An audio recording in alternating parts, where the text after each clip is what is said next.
দীর্ঘ 14 মাসের ইসরায়েলি আগ্রাসনে রক্তাক্ত গাজা উপত্যকা। বর্বর নেতানিয়াহু বাহিনীর হামলার হাত থেকে পালিয়ে প্রাণ বাঁচানো দায় বেসামরিক ফিলিস্তিনিদের। মায়ের মুখের ভাষা বুঝে ওঠার আগেই হামলায় জীবন যাচ্ছে নিরীহ শিশুদের। গণহত্যার পাশাপাশি গুরুত্বপূর্ণ সামরিক বেসামরিক স্থাপনা ধুলায় মিশিয়ে দিয়েছে তারা। বাস্তুচ্যুতদের মাথা গুঁজার শেষ আশ্রয়স্থল শরণার্থী শিবিরগুলোও এখন অনিরাপদ। স্বাস্থ্য মন্ত্রণালয় জানায়, গত 24 ঘন্টায় নুসেরাত এবং জাবালিয়াতে হামলা চালিয়েছে ইসরায়েলি বাহিনী। জাতিগত নিধনের উদ্দেশ্যেই এই নৃশংস গণহত্যা, বলছেন স্বাস্থ্যকর্মীরা। উদ্ধারের ডাক পেয়ে আমরা নুসেরাতের এই শরণার্থী শিবিরে ছুটে আসি। হামলায় একটি স্থাপনা পুরোপুরি ধসে পড়েছে। আহত নিহতের সংখ্যা আরও বৃদ্ধি পাওয়ার আশঙ্কা করছি। আমরা দ্রুত সবাইকে হাসপাতালে নিয়ে যাওয়ার চেষ্টা করছি। এখানে বেশিরভাগই শিশু।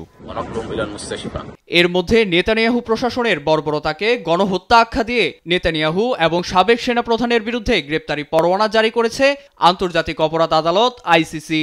এর পরোয়ানা কাঁধে নিয়ে গ্রেফতার এড়াতে জানুয়ারির পোল্যান্ড সফর বাতিল করেছে নেতানিয়াহু। তার পরিবর্তে শিক্ষামন্ত্রী ইয়োভ কিশ সফরে যাবেন।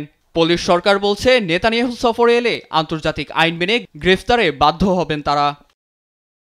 এমন পরিস্থিতির মাঝেই নেতানিয়াহুর হাত ছাড়ছেন সামরিক সৈন্যসহ বর্তমান সেনাপ্রধান হারজি হালেভি। 7 অক্টোবর চালানো হামাসের হামলার প্রতিবেদন দিয়ে দায়িত্ব ছাড়ার তথ্য নিশ্চিত করেছে ইসরায়েলি গণমাধ্যম মার্ভি। এদিকে বার্তা সংস্থা আনাদৌলো বলছে, তার স্থলাভিষিক্ত হতে যাচ্ছেন ইসরায়েলের প্রতিরক্ষা মন্ত্রণালয়ের বর্তমান মহাপরিচালক জামির। এছাড়া 2025 সালে সৈন্য সংকটের মুখোমুখি হতে চলেছে ইসরায়েল।